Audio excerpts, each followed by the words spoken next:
मेरी माँ चोर नहीं है। पत्नी बार बार माँ पर इल्ज़ाम लगाए जा रहे थे और पति बार बार उसे खामोश रहने को कह रहा था, लेकिन पत्नी चुप होने का नाम ही नहीं ले रही थी। बार बार जोर जोर से चीख चीख कर यह कह रही थी कि उसने अंगूठी टेबल पर ही रखी थी और तुम्हारे और मेरे सिवा इस कमरे में कोई नहीं आया, तो अंगूठी हो या ना हो, माँ जी ने ही चुराई है। बात जब पति को बर्दाश्त से बाहर निकल गई तो उसने अपने पत्नी को जोरदार थप्पड़ जड़ दिया। अभी 3 महीने पहले ही तो उनकी शादी हुई थी। पत्नी को थप्पड़ सहन नहीं हुआ और वह घर छोड़कर जाने लगी और जाते जाते पति से एक सवाल पूछा कि तुम्हें अपनी माँ पर इतना भरोसा क्यों है।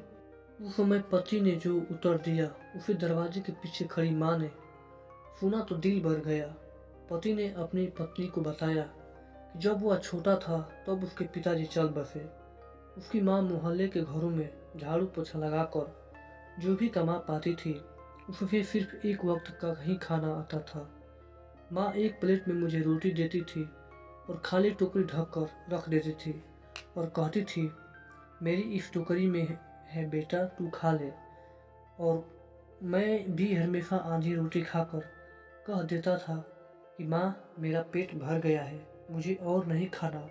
माँ ने मुझे मेरी आधी रोटी खाकर मुझे पाला पोसा और बड़ा किया और मैं आज 2 रोटी कमाने के काबिल हो गया हूँ।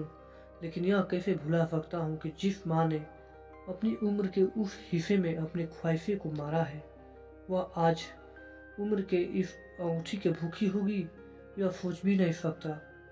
तुम तो सिर्फ 3 महीने से मेरे साथ हो, मगर मैंने तो माँ के कठोर परिश्रम को बचपन से देखा है। यह सुनते ही माँ की आंखों से आंसू झलक उठे। वह समझ नहीं पा रही थी कि बेटा उसकी आधी रोटी का कर्ज चुका रहा है या वह अपने बेटे को आधी रोटी का कर्ज। दोस्तों, कहानी कैसी लगी? ऐसी कहानी